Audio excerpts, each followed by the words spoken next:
Oke, Assalamualaikum warahmatullahi wabarakatuh. Sekarang saya akan menjelaskan program yaitu kirim file tanpa kirim nama. Di sini saya punya dua file Java. Yang pertama dengan nama receivebig.java, yaitu sebagai tempat untuk menyimpan file yang setelah dikirim. Yang kedua ada sendbig.java. Sendbig.java ini adalah file Java yang berfungsi untuk mengirim filenya. Oke, yang pertama-tama saya akan menjalankan programnya dan kemudian saya akan menjelaskan bagaimana cara kerja program. Untuk menjalankan program ini, pertama kita jalankan terlebih dahulu file yang sendbig.java. Oke, kita run Java-nya.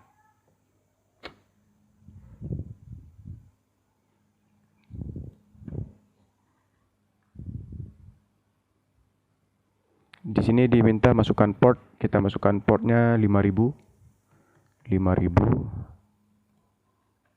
Oke. Kemudian akan muncul dialog box. Di sini kita akan pilih contoh filenya yaitu modul 4 test1.txt. Klik open. Oke. Nah, setelah itu kita akan menjalankan program si receivebig.java ini.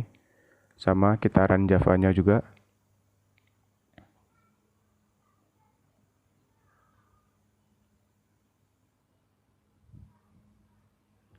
Oke, kita tunggu beberapa saat.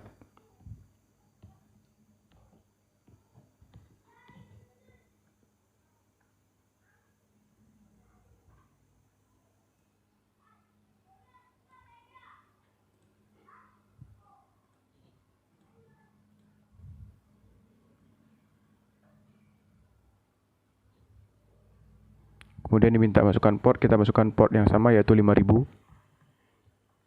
Oke, masukkan IP, kita masukkan dengan localhost saja. Klik OK. Kemudian kita akan memilih directory dan juga nama file dari file yang kita kirim sebelumnya. Di sini saya akan menyimpannya di download dokumen dengan nama tanpa nama, dengan nama filenya yaitu tanpa nama.txt. Kita klik save. Oke. Sekarang kita lihat apakah file tersebut ada. Di sini di directory download dokumen bisa kita lihat di sini ada file tanpa nama.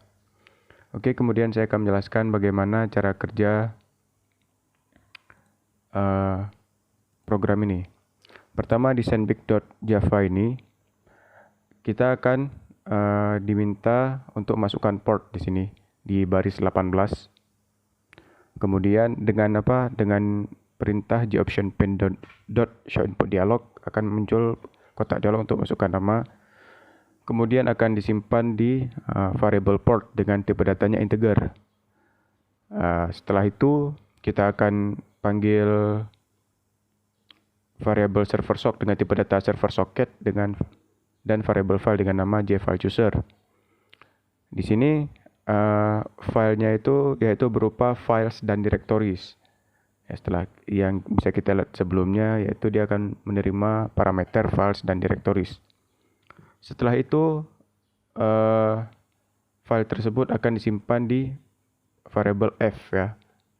Kemudian socketnya di accept yang sock tadi. Setelah itu ini ada proses buffer output stream, file input stream. Oke. Kemudian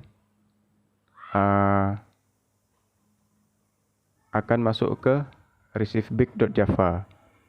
Di sini sama juga akan diterima inputan yaitu berupa port yang disimpan ke variable port. Ada diminta IP dan akan disimpan di variable IP dengan tipe data string. Sama seperti tadi, di sini jFileChooser-nya untuk file dia akan menerima dua parameter, yaitu files dan directories. Ini merupakan sebuah built-in yang sudah ada di library JFileChooser ini. Nah, kemudian di sini ada socknya, yaitu menerima dua inputan yang di baris 29 ini, yaitu berupa IP dan port. Jadi setelah filesnya dikirim, kemudian akan diterima oleh receive big, tapi nama filenya itu tidak berpindah. Kita harus membuat file baru dengan nama baru dan directory baru, tapi isi file tersebut sama gitu. Kemudian saya akan menjelaskan mengenai program kirim file dengan namanya sekaligus. Jadi di program ini kita akan mengirim sebuah file sekaligus dengan namanya. Jadi pas file tersebut diterima, kita tidak perlu membuat nama baru untuk file tersebut. Jadi otomatis namanya tetap sama dengan file yang dikirim. Sama juga di sini saya mempunyai dua buah file Java. Yang pertama serverranch.java, yang kedua yaitu receiveranch.java. Jadi serverranch.java ini berfungsi untuk mengirim filenya dan receiveranch.java ini berfungsi untuk menerima filenya. Oke, saya akan mencoba menjalankan program ini terlebih dahulu, kemudian akan menjelaskan bagaimana cara kerja program ini. Pertama-tama kita run untuk program untuk program serverranch.java. Kita run programnya.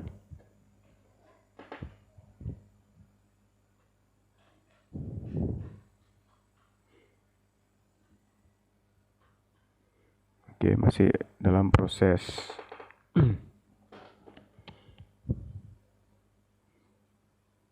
Nah, di sini dia akan membuka kotak dialog yang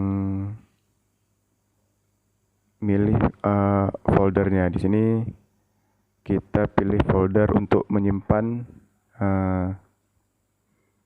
si dokumen itu ya. Kita pilih saja di documents.open, masukkan port, masukkan portnya 3000 sekarang. Oke. Kemudian kita masuk ke receiveranch.java. Di sini kita run programnya juga. Kita tunggu beberapa saat.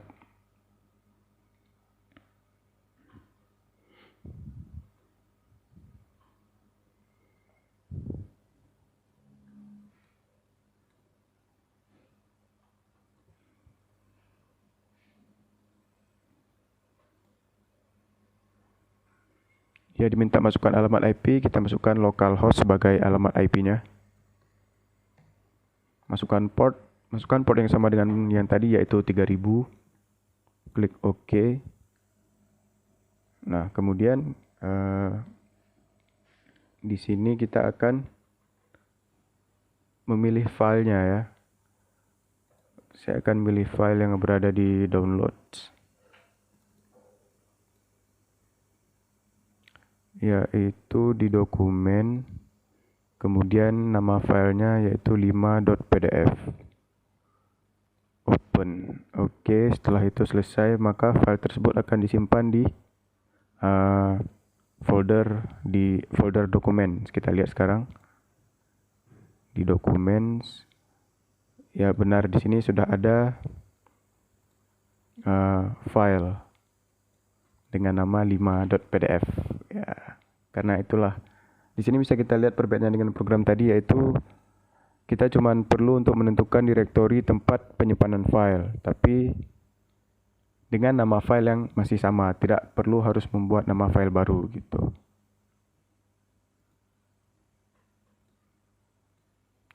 Nah, di sini saya akan mencoba untuk sedikit menjelaskan bagaimana program ini berjalan. Yang di serverranch, sama seperti tadi, kita membutuhkan file dengan tipe data JFileChooser ini untuk menyimpan file. Di sini dia cuma meminta yaitu directories only, jadi cuma alamat dari folder tersebut. Kemudian setelah itu, Setelah kita pilih alamat dari directories only ini yang berada di baris 20, dan data tersebut akan disimpan di dalam variabel f. Seperti dilihat pada baris ke-24. Kemudian f tersebut akan disimpan di dalam variabel alamat folder gitu. Nanti alamat folder ini akan dikirim ke receive.range.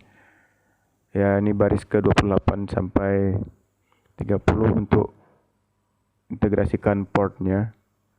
Setelah itu dari 34 baris ke-34 sampai baris 52 ini untuk menghubungkan soketnya dan lain sebagainya.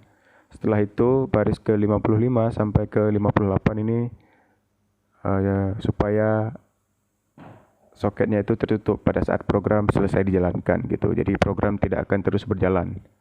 Kemudian sekarang kita pindah ke receive.range.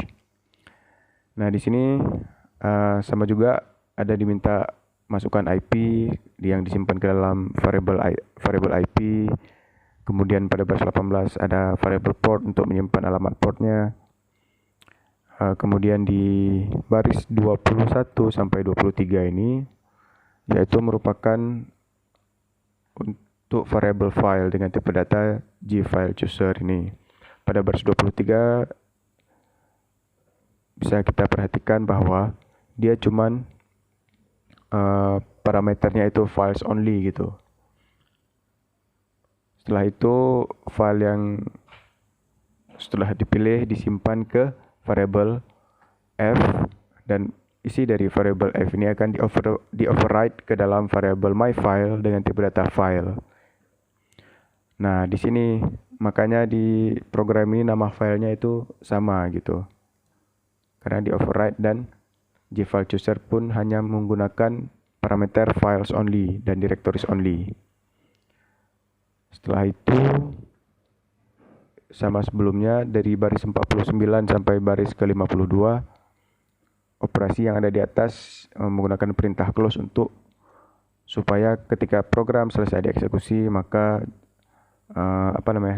terowongan servernya atau soketnya tidak terbuka, jadi akan tertutup. Kemudian untuk program selanjutnya saya akan menjelaskan tentang program kirim pesan assalamualaikum dari server ke klien. Jadi di sini kita mempunyai dua buah file Java. Yang pertama dengan nama salamserver.java untuk mengirimkan pesan assalamualaikum, dan kemudian ada file salamclient2.java yaitu untuk menjawab pesan dari server dan mengirimkan pesan waalaikumsalam ke server. Oke, sekarang kita tes untuk menjalankan programnya terlebih dahulu. Kita run Java-nya. Oke, di sini bisa kita lihat di terminal yaitu hasil dari program adalah klien mengirim pesan assalamualaikum. Kemudian pesan yang diterima dari server adalah waalaikumsalam.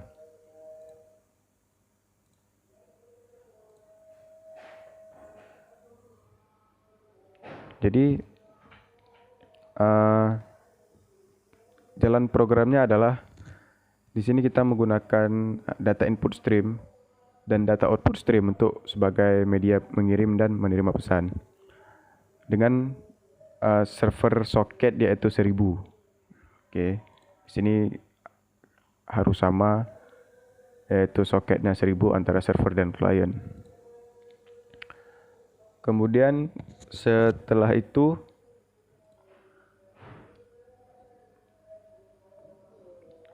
di sini ada variabel salam dengan isi assalamualaikum, dan dengan menggunakan data output stream kita akan mengirim pesan ke server dengan perintah write utf dalam kurung salam, yang berarti parameter dari variabel salam kita akan menuliskan ke server. Jadi nanti ada pesan yaitu klien mengirim pesan plus salam, yaitu klien mengirim pesan assalamualaikum karena isi dari variabel si salam ini adalah assalamualaikum.